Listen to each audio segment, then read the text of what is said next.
श्री झंडा महोत्सव और श्री झंडा मेला श्री गुरु रामराय जी महाराज के जन्म दिवस के उपलक्ष्य में हर वर्ष चैत्र माह की पंचमी को मनाया जाता है और इस बार ये तिथि 19 मार्च बुधवार को पड़ रही है।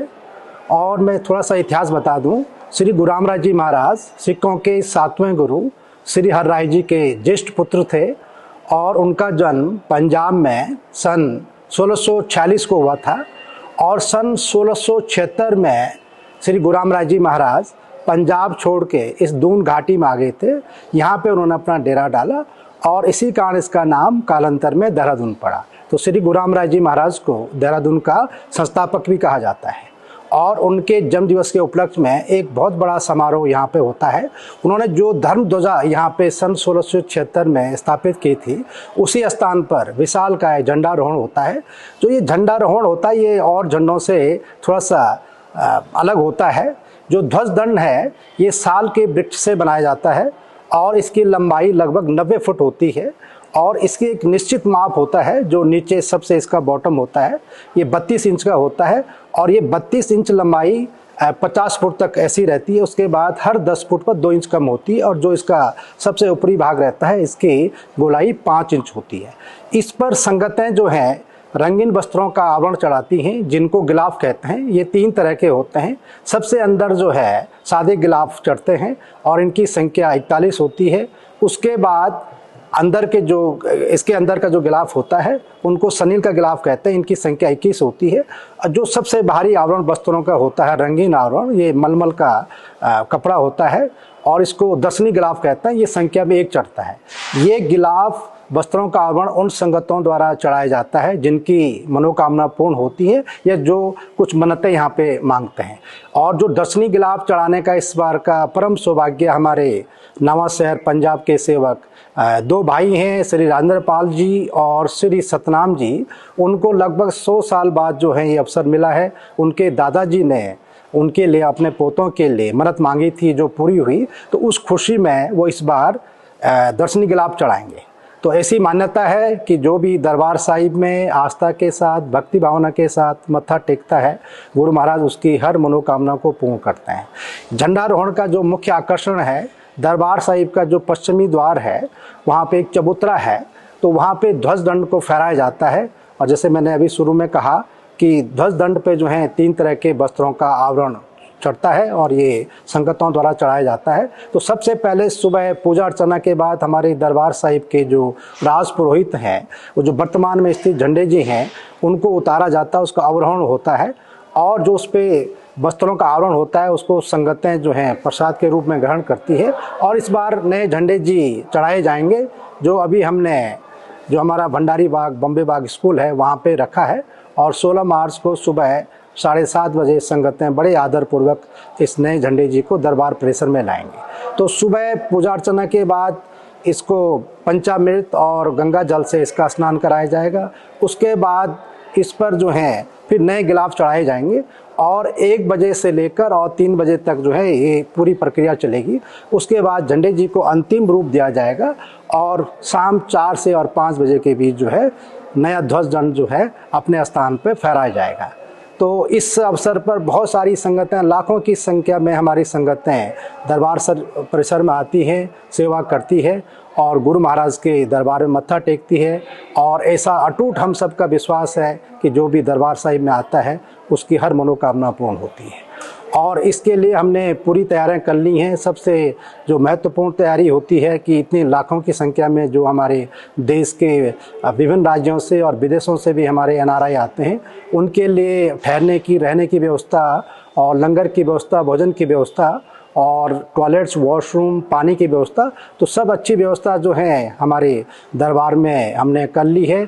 इसके अलावा जो हमारे स्कूल्स हैं आसपास के और देहरादून की जितने भी धर्मशालाएं हैं, होटल्स हैं, और सबसे महत्वपूर्ण बात जो हमारे देहरादून की संगतें हैं, सेवक हैं, वो भी बाहर से आई हुई संगतों को बड़े सम्मानपूर्वक जो हैं अपने घरों में ठहराते हैं और किसी भी तरह की कोई दिक्कत नहीं होती है।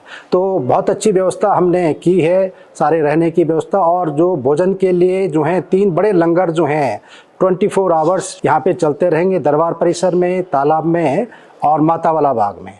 इसके लिए हमने पानी की बहुत अच्छी व्यवस्था की है जगह जगह जो है हमने ट्यूबवेल वगैरह और जो टंकियां जो हैं, बहुत बड़ी टंकियां जो हैं पानी की रखी हैं।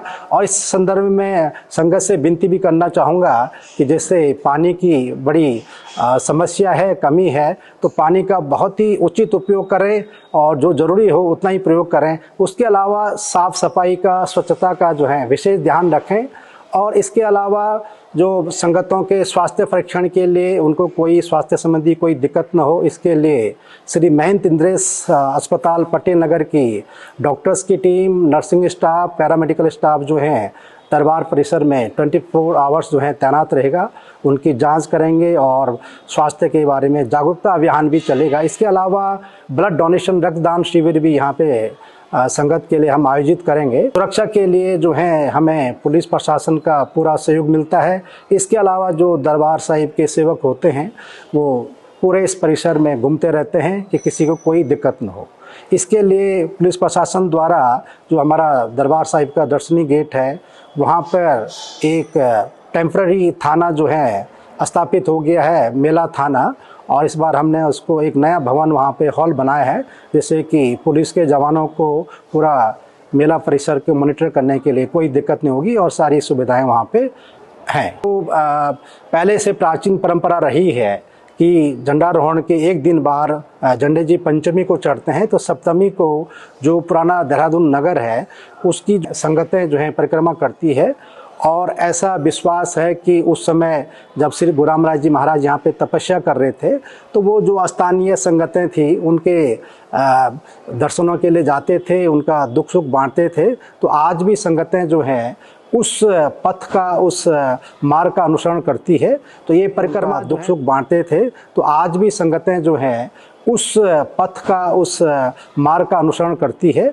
तो ये परिक्रमा जो है दरबार साहिब से शुरू होके और झंडा बाज़ार, उसके बाद कामली रोड, फिर बिंदाल, उसके बाद बिंदाल में कुछ देर जो है कीर्तन भजन होते हैं, प्रसाद का वितरण होता है।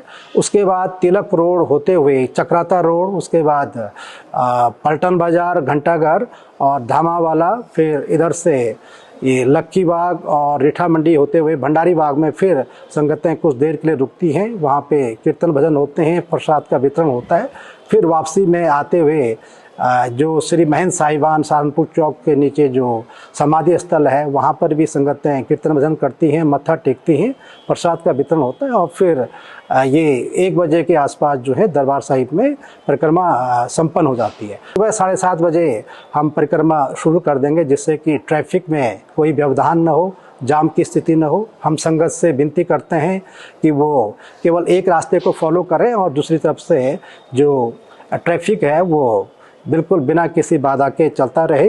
तो इसके लिए हम विशेष प्रयास करते हैं कि आम पब्लिक को कोई दिक्कत ना हो। देखो, जो झंडा मेला है ये आपसी प्रेम का, भाईचारा का, एकता का, सौहार्द का मेला माना जाता है। इसमें हर संप्रदाय के, हर धर्म के लोग आते हैं और यहाँ पे मिलजुल कर सेवा करते हैं। सांझा चूल्हा होता है, तो किसी भी तरह का भेदभाव नहीं होता है। सब मिलकर जो है मेले को आगे बढ़ाते हैं। और ऐसी मान्यता है कि जो भी गुरु महाराज के दरबार में आस्था के साथ, भक्ति भाव के साथ मत्था टेकता है, गुरु महाराज ने हमेशा उसकी झोली को भरा है। और यही कारण है कि 400 साल जो हैं गुरु महाराज को यहाँ पे आए हुए हो गए हैं। तब से लगातार जो है संगतों की संख्या बढ़ रही है और ये उत्सव, ये समारोह उसी निष्ठा के साथ, उसी उत्साह के साथ जो है मनाया जा रहा है।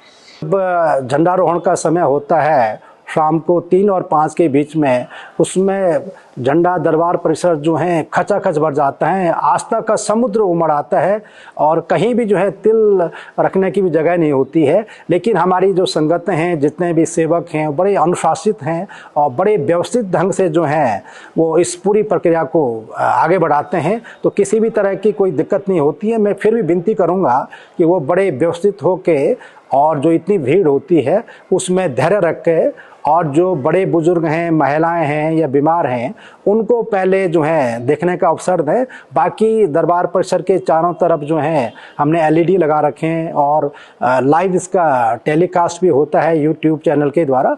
तो जो लोग जो है भीड़ में जिनको दिक्कतें होती हैं वो घर बैठ के भी और दूर रह के भी जो है झंडारोहण के दृश्य को देख सकते हैं, क्योंकि ये दृश्य जो है बड़ा दिव्य और अलौकिक होता है। तो हर कोई चाहता है कि इसको अपनी आंखों में कैद कर ले। तो यही कारण है कि पूरे झंडा परिसर के चारों तरफ उसमें बहुत बड़ी संख्या में जो है संगतों का हुजूम उमड़ आता है।